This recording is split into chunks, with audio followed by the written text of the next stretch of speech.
Uh, Come on, hey. Yeah. I'm so happy to be here, and I'm so happy to be here, and I'm so happy to be here with you all, with you all,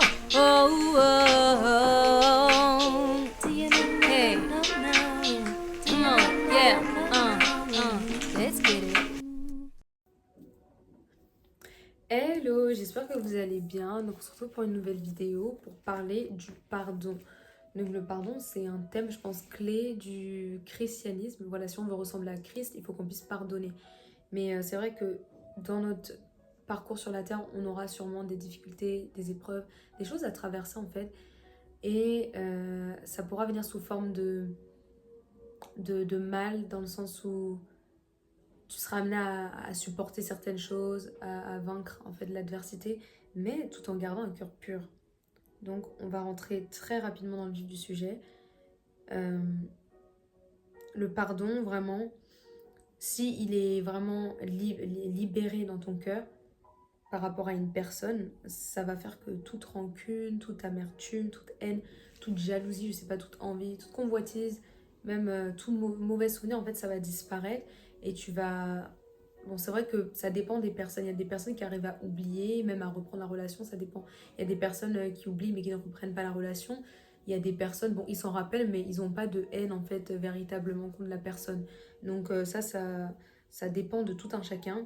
Mais en tout cas, ces sentiments-là que je vous ai cités, ça ne doit pas réapparaître dans le cœur de la personne. Si tu te sens comme ça bizarre par rapport à la personne, quand tu penses à la personne, tu te dis ah ouais, celui-là, je sais pas moi, j'ai pas envie de me le voir, j'ai pas envie de lui dire bonjour, j'ai pas envie de. Voilà, ça montre que en fait, bah tu n'es pas forcément peut-être prêt à avoir pardonné cette personne de manière totale. Ouais, et il y a des pardons qui viennent au fur et à mesure en fait. Et c'est pas le fait de pardonner tout de suite, voilà, qui va non plus changer ta vie. Parce que pour certaines personnes, ça doit prendre plus de temps. Ça peut pas se faire du jour au lendemain en fonction du niveau de traumatisme que la personne a vécu. Quand on pardonne, encore une fois, je veux bien rappeler que c'est pas pour légitimer, justifier ce que la personne a fait. Ça ne veut pas le dire non plus que tu vas forcément oublier. Tu peux même prendre tes distances. Hein. Dieu t'a pas forcé à rester en contact avec la personne qui t'a fait du mal. Ça, c'est chacun qui voit, voilà, si ça nécessite de reprendre la relation ou si on préfère en rester là. Mais en tout cas, ce que le Seigneur veut, c'est que tu puisses être en paix, en fait, être vraiment dans la paix. Donc le Seigneur s'attend à ce que tu puisses avoir un cœur qui est libéré. Et quand ton cœur est libéré, en fait, bah, tu as un cœur pur, un cœur léger, un cœur qui est droit, qui souhaite le bonheur même de la personne. Combien de personnes disent j'ai pardonné, mais ils souhaitent le malheur de la personne. Donc là, ça veut dire que vraiment, si tu t'imagines vraiment que cette personne, elle doit souffrir, elle doit être. En fait, Dieu doit te venger, etc. Bon, c'est normal de vouloir être vengé, mais si tu y penses jour et nuit, et que toi, tout ce que tu veux, c'est vraiment que, voilà, il y a la destruction, la ruine, faut peut-être voilà, prendre un temps de pause et te dire bah je fais pas ça déjà parce que la personne elle mérite, je fais ça parce que c'est ce que Dieu veut que je fasse et que personne ne mérite quelque chose en fait. On ne mérite rien de Dieu, on ne mérite pas son amour. Il nous a pardonné alors qu'on était encore pécheurs. Ça veut dire quand on était sale, il nous a déjà aimés en fait. Est-ce que toi tu peux aimer, vouloir épouser une femme ou un homme que tu vois dans la rue qui est super sale, qui prend pas soin de lui ou d'elle, qui est négligé, qui ressemble, je sais pas moi. Voilà, tu vas pas forcément t'attacher, bah, c'est parce que tu es un être humain.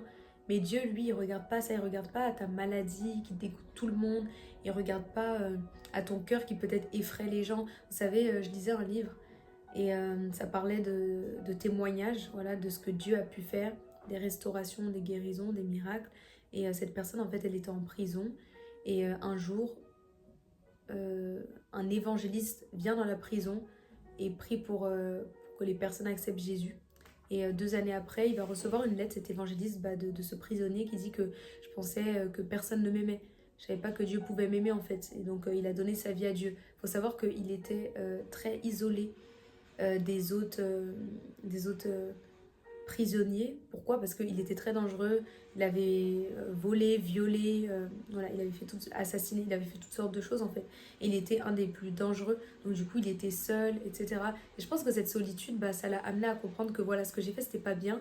Mais maintenant, quand quelqu'un a compris ce qu'il a fait n'était pas bien, c'est important vraiment de le pardonner.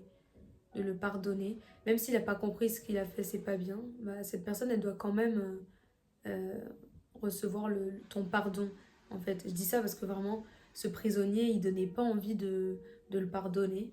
Mais cette personne, Dieu l'aimait quand même, en fait, malgré les êtres humains, ses roommates, on va dire, qui étaient avec lui dans la chambre, ne, ne n'appréciait pas forcément sa présence. Sûrement, il devait se dire, mais c'est qui lui? Non, moi je veux pas être avec lui. Ce qu'il a fait, c'est horrible. Moi, mon péché, peut-être il est plus petit, je sais pas. J'essaie d'imaginer en tout cas pour dire que vraiment personne mérite d'être pardonné, hein.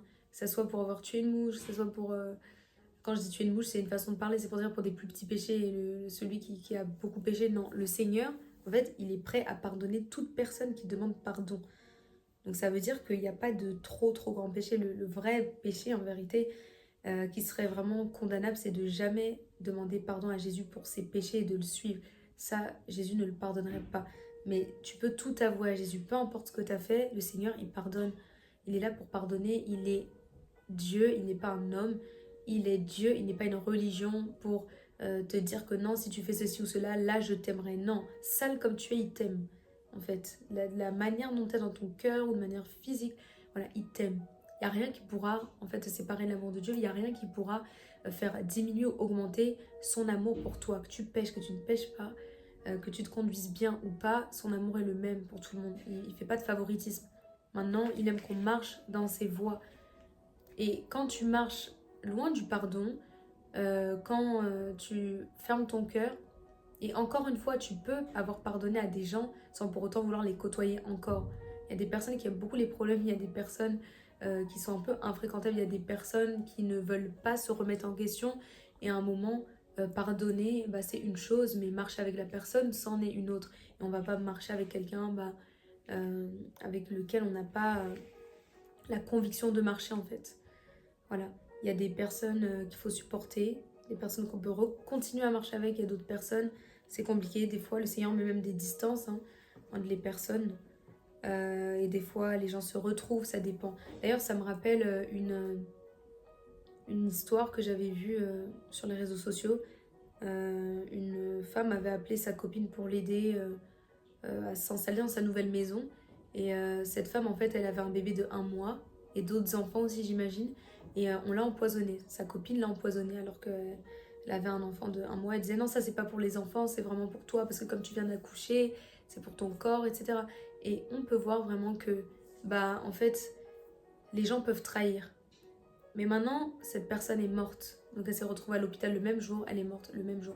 Maintenant, si elle souffrait de séquelles, qu'elle serait restée en vie, en fait, le Seigneur nous demande de pardonner tout péché. Vous savez, des fois, on peut entendre, oui, ah, il a violé, oui, il a assassiné, oui, il a lancé des bombes. En fait, le Seigneur, lui, il regarde à l'âme. Il veut pas que cette âme périsse. Donc, il sait que s'il demande pardon, en fait, bah, il est prêt à le pardonner. Il est juste et fidèle pour pardonner, pour oublier nos offenses. Et quand on se pardonne les uns les autres, Dieu nous pardonne aussi. Et c'est là où on est libéré. Vous savez, j'avais prié pour une sœur sur Instagram. Elle me disait, ouais, prie pour moi, pour que j'ai un travail, etc. Je travaillais dans ta. Et là, le Seigneur me dit, non, je peux pas prier pour toi. Il me dit qu'en fait, qu'elle a un manque de pardon. Et là, je lui dis, bah, t'as pas pardonné à certaines personnes. Moi, je peux pas prier pour toi tant que t'as pas pardonné. Elle est revenue quelques mois après en disant, oui, grâce, depuis que tu m'avais parlé, j'ai pardonné, etc. Et ensuite, elle a eu le travail de ses rêves, quoi. Le travail qu'elle voulait justement, dont elle me parlait. Pour dire que vraiment, Dieu peut retarder tes bénédictions. Pourquoi? Parce qu'il veut que tu aies un cœur en fait qui est restauré. Il sait que quand tu n'as pas pardonné, en fait tu marches brisé, tu marches blessé. Voilà, parce que ça va occasionner des séquelles dans ta propre vie. Quand tu ne pardonnes pas, en fait c'est à toi que tu te fais du mal, c'est à ta propre chair. Donc le Seigneur vraiment veut que tu puisses te réconcilier ou pardonner tout simplement les personnes qui t'ont fait du mal, parce que sache que toi aussi tu as dû faire du mal à certaines personnes. Et tu as fait du mal à Dieu. Tous les jours, on fait du mal à Dieu. On ne marche pas forcément comme lui voudrait qu'on marche. On n'est pas parfait, en fait. On tombe, on se relève. Voilà. On n'est pas on n'est pas Dieu en fait. Et donc à partir de ce moment-là où on est faible, on a une nature qui est faible, la chair est faible, bah le Seigneur veut qu'on puisse vraiment tous ensemble se voir avec des nouveaux yeux, pas se sentir supérieur ou quoi, mais vraiment vivre dans l'amour. Et c'est un message qui est prêché quand même, le pardon, mais est-ce qu'on le vit? Est-ce qu'on le vit tous? Je suis pas si sûre au sein de l'Église. Pourtant, c'est l'Église qui doit montrer l'exemple au monde, qui doit montrer en fait le chemin du pardon. Et on peut pas pardonner sans la croix, on peut pas pardonner sans avoir vraiment Christ qui vit en nous. Si tu es chrétien, tu marches pas dans le pardon et tu es à l'aise avec ça, bah revois ta marche parce que le Seigneur veut t'interpeller, c'est que tu es devenu insensible et ça c'est mauvais pour ta propre vie. Dites-vous que quand vous pardonnez pas, en fait ça influence pas tant que ça la vie de la personne, mais c'est votre vie que ça influence. Donc, faut vraiment se réveiller et comme je l'avais dit, enlever l'amertume, la haine, la rancœur, l'aigreur, mais avoir un cœur pur et léger qui souhaite le bonheur et pouvoir voilà, se réjouir dans la présence de Dieu. Parce que Dieu peut ne même pas écouter d'ailleurs tes prières si tu as un problème avec ton frère. On nous parle aussi de la Sainte Seine en fait. Si on sait qu'on a eu une offense avec quelqu'un, voilà, un conflit, il y a eu offense, etc. Bah, on est censé aller l'un vers l'autre et ensuite voilà, prendre la Sainte Seine. C'est important vraiment de marcher dans le pardon parce qu'il y aura toujours des choses qui voudront nous enlever notre foi ou nous barrer le chemin à nos bénédictions. Mais si on décide de marcher comme Dieu veut, c'est-à-dire de ne pas rendre le mal pour le mal, parce que pardonner finalement c'est ça. Pardonner c'est rendre le mal pour le bien. Plutôt rendre le bien pour le mal. Enfin vous avez compris. Voilà, si quelqu'un a mal agi, toi tu rends le bien. C'est ça en fait le pardon. Et c'est divin. C'est pas donné comme ça, c'est pas quelque chose que tu peux faire, je veux dire, par tes propres forces. C'est vraiment divin, ça vient de Dieu. Tu dois demander la force à Dieu pour ça. Et comme ça, tu seras libéré. Il y a beaucoup de personnes qui marchent avec des fardeaux. Leur vie est bloquée, ça n'avance pas. Mais ils savent pas que c'est parce que, en fait, ils n'ont pas pardonné. Et Dieu les attend dans le lieu secret pour pouvoir manifester sa présence. Et être dans la joie, être dans l'allégresse. Voilà, le pardon va te libérer. Vraiment, je veux faire cette prière avec toi. Je prie que le Saint-Esprit t'inonde là où tu es en ce lieu. Que le Saint-Esprit, si tu avais peut-être pas pensé avant ça à pardonner, que tu puisses pardonner à partir de maintenant. Et si tu n'étais pas conscient ou consciente que tu n'avais pas pardonné, que le Seigneur te montre les personnes que tu retiens dans ton cœur en prison. Que le Seigneur te fasse grâce et t'aide à pardonner ces personnes qui ont mal agi envers toi. Mais toi aussi, tu as mal agi dans la vie. Tu as déjà fait des choses. Tous les jours, tu fais des choses qui ne plaisent pas à Dieu ou qui l'ont déçu. Tu as pu attrisser le Saint-Esprit également. Donc, si tu veux être pardonné, pardonne. Libère ton cœur. Libère cette personne qui est dans ton cœur. Ne laisse rien ni personne te voler tes bénédictions ni t'arracher ce qui te revient de droit.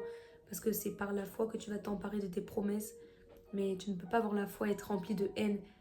Parce que lorsque tu ne pardonnes pas, tu es rempli de haine. Et la foi n'est pas compatible avec la haine. Soit tu marches dans l'amour et la foi, soit tu marches dans la haine et dans la rancune, dans la chair. Et le Seigneur veut que tu puisses être un chrétien ou une chrétienne spirituelle.